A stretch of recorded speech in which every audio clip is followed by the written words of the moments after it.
Halo sobat semua, selamat datang kembali di channel novel kita. Sebelum kita lanjutkan ceritanya ini, ayo jangan lupa subscribe, like, komen, share, dan nyalakan lonceng notifikasinya agar mendapatkan notifikasi video terbaru ketika Mimin upload videonya. Dr. Stranger Thomas Kin, bab 205 kabur. Stella Zeng mengenakan pakaiannya dan menelepon Daniel Ding. Ternyata handphone dimatikan. Dia mengerutkan kening dan berteriak 2 kali. Suami. Suami. Daniel Ding. Beberapa teriakannya menarik perhatian seluruh restoran, tetapi Daniel Ding tidak terlihat. Stella Zeng tiba-tiba mendapat firasat yang tidak menyenangkan. Pria busuk ini, jangan-jangan meninggalkannya dan kabur. Stella Zeng dengan cepat keluar dari meja makan dan keluar. Pelayan datang sambil tersenyum, "Halo Nona, ingin bayar?" Stella Zeng mengerutkan kening, "Aku mencari suamiku, suamiku yang bayar." Pelayan itu berkata, "Maaf, suamimu baru saja keluar, jika kamu tidak membayar, kamu tidak bisa keluar." Stella Zeng mengerutkan kening, "Apa maksud kamu? Apa maksudmu aku makan gratis? Suamiku akan segera kembali untuk membayar bon." Stella Zeng menunggu kiri dan kanan, melakukan beberapa panggilan. Setelah 10 menit, dia sedikit putus asa. Brengsek, benar-benar kabur. "Lupakan saja, aku yang bayar sendiri." Stella Zeng melihat bon dan langsung tercengang. Lebih dari 400.000 yuan. Kok bisa semahal itu? Restoran kalian adalah toko gelap. Manajer berjalan keluar dan berkata dengan dingin, "Nyonya minta tolong kamu untuk berbicara dengan bertanggung jawab. Harga restoran kami sangat standar. 2 botol sampanye yang baru saja dipesan kalian berharga 400.000 yuan. Makanan yang tersisa semeja itu juga berharga puluhan ribu. Apa? 2 botol arak 400.000 yuan." Stella Zeng tercengang, menoleh untuk melihat Imelda Ye, menatap.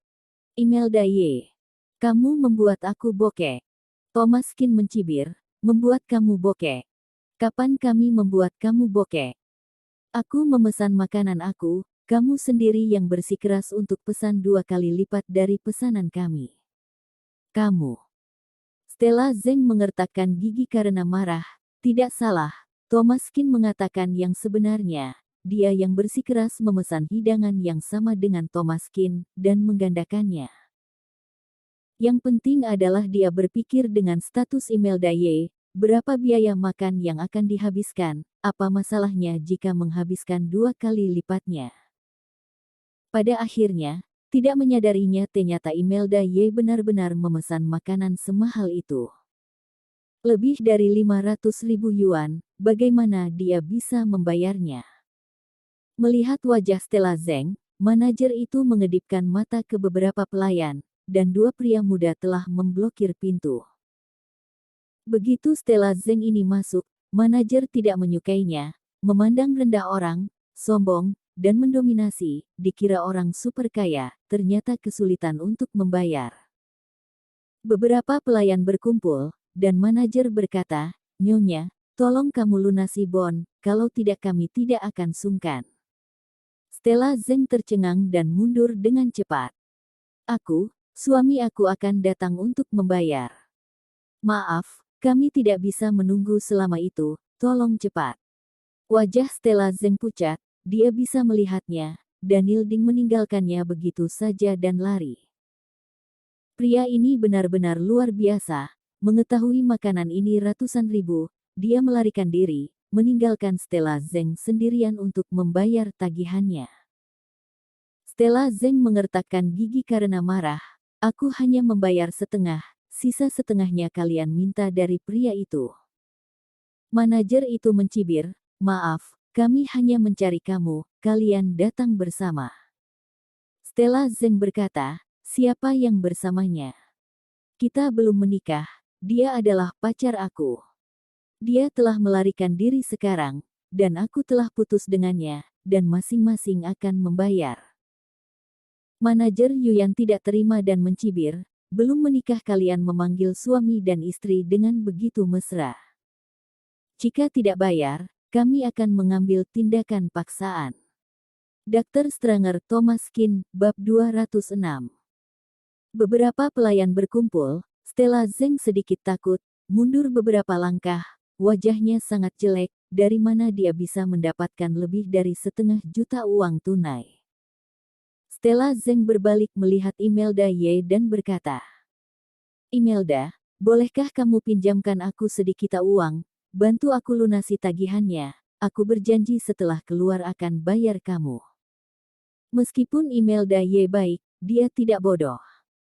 Stella Zeng telah berkali-kali memprovokasi di sini, dan sekarang gagal berpura-pura kaya. Bukankah idiot jika meminjaminya uang? Tidak dipinjamkan. Melihat tampang cuek Imelda Ye, Stella Zeng mengertakkan gigi, menurut aku, kalian juga tidak mampu membayar pesanan. Pelayan, kalian juga tangkap mereka, mereka tidak mampu membayarnya, hanya demi bersaing dengan aku, baru pesan semahal ini. Mereka pasti tidak mampu membayar. Tepat ketika Stella Zeng menggigit seperti anjing gila, seorang pelayan berlari menghampiri, memberikan bon pembayaran pada Thomas Kin, dan berkata dengan hormat. Pak, bon pembayaran Anda. Melihat bon pembayarannya, Stella Zeng menjadi bodoh. Mereka benar-benar melunasi tagihan, ratusan ribu makanan, mereka benar-benar mampu membelinya. Dan, melihat sikap Thomas Kin, itu sama sekali tidak merasa disayangkan, melainkan hanya memakannya dengan santai, seperti makanan rumahan. Mereka begitu kaya. Thomas Kin keluar dari restoran tanpa melihat ke belakang. Mereka tidak peduli dengan hasil akhir dari Stella Zeng. Gadis cacat otak seperti ini pasti tidak akan berakhir dengan baik. Imelda Ye sedikit tertekan. Bagaimanapun juga mereka adalah teman sekelas. Meskipun Stella Zeng suka membandingkan diri, dia tidak melakukan hal yang terlalu keterlaluan. Pacarnya juga sangat luar biasa, dia kabur untuk menghindari pembayaran, lihai sekali. Keduanya naik taksi ke rumah sakit, dan Imelda Ye tiba-tiba melihat sesosok tubuh di jalan. Kak Thomas, lihat kamu. Kamu lihat apakah itu Daniel Ding? Saat melewati pintu masuk hotel, Imelda Ye melihat sosok yang mirip dengan Daniel Ding. Thomas Kin melihat dan mengangguk, sepertinya iya. Tuan, mundurlah. Meskipun Stella Zeng sangat menyebalkan, dia adalah teman sekelas Imelda Ye. Daniel Ding ini bahkan lebih menyebalkan, meninggalkan Stella Zeng sendirian untuk membayar lebih dari 400.000 yuan. Meskipun tidak perlu mencari keadilan untuk Stella Zeng, sangat tidak nyaman melihat Daniel Ding terlihat seperti anjing. Keduanya turun dari mobil dan tiba di pintu hotel, Daniel Ding dan yang lainnya sudah masuk. Imelda Ye hendak mengejar, tetapi dua penjaga keamanan menghentikan mereka di pintu. Kalian, ada pesta amal yang diadakan di dalam, apakah kalian punya surat undangan? Imelda Ye menggelengkan kepalanya, tidak. Maaf, jika tidak, kamu tidak bisa masuk. Thomas Kin mengangkat kepalanya dan melirik tulisan tentang pesta amal untuk mendanai mahasiswa miskin, mendadak bertanya. Apakah penggalangan dana sebelumnya yang diadakan di pintu masuk Hotel Bauhinia? Ya, Tuan tahu. Ya, aku menyumbangkan sedikit uang. Setelah mendengar ini, penjaga keamanan membuka pintu dan berkata, karena Tuan sudah menyumbang uang, kamu boleh ikut, tidak ada perbedaan kasih besar maupun kecil. Dari sudut pandang penjaga keamanan, Thomas Kin mungkin telah menyumbangkan 10 atau 8 yuan, tetapi itu semua adalah sumbangan, semua untuk cinta, dan tidak ada yang salah dengan membiarkannya masuk. Thomas Kin mengangguk dan masuk dengan Imelda Ye. Tentu saja, satpam ini pasti tidak akan pernah menyangka bahwa Thomas Kin tidak menyumbang 10 yuan, tapi 10 juta yuan. Kudengar Daniel Ding sepertinya wakil manajer sebuah organisasi amal, Jadi dia kelihatan seperti anjing, dan masih punya muka untuk bekerja di organisasi amal. Bersambung.